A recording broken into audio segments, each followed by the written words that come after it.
જનતા પાર્ટીના પ્રહાર. કેજરીવાલે રાજીનામાની જાહેરાત કરતા રાજકારણ ગરમાયું છે. ભાજપના નેતાઓએ કેજરીવાલની જાહેરાતને નાટક ગણાવી. કેજરીવાલને ભ્રષ્ટાચારના કારણે ખુરશી છોડવી પડ્યાનો આરોપ લગાવ્યો છે. કેજરીવાલ પત્નીને સીએમ બનાવવા માંગતા હોવાનો પણ દાવો કર્યો.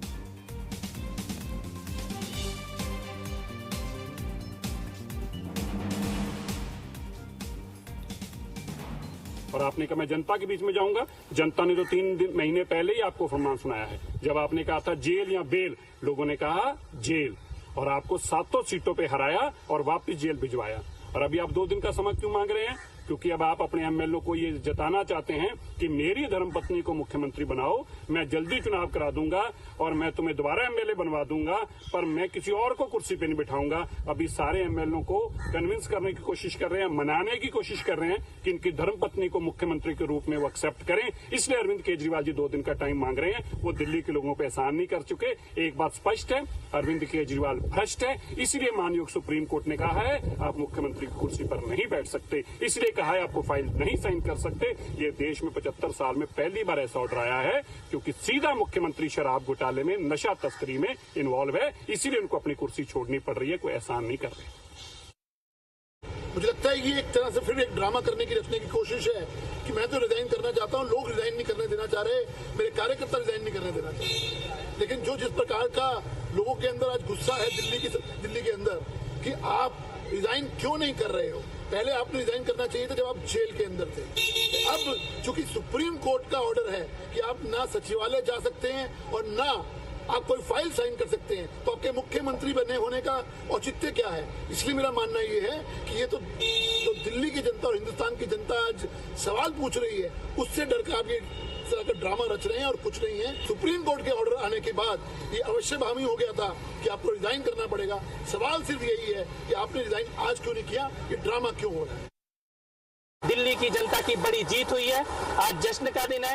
हमने कहा था कि भ्रष्टाचारी केजरीवाल को इस्तीफा देना पड़ेगा.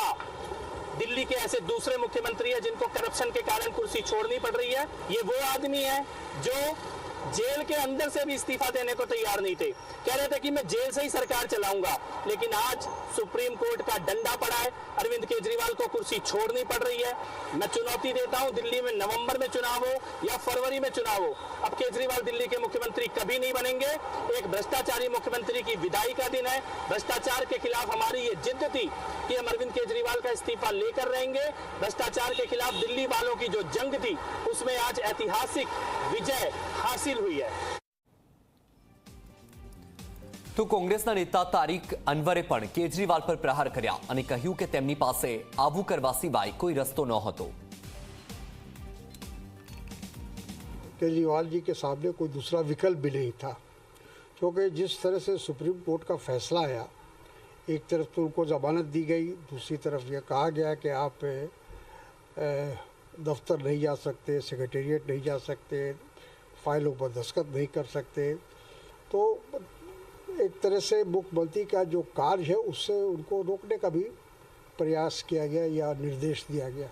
तो वैसी हालत में उनका मुख्यमंत्री बने रहना मेरा ख्याल उचित भी नहीं था.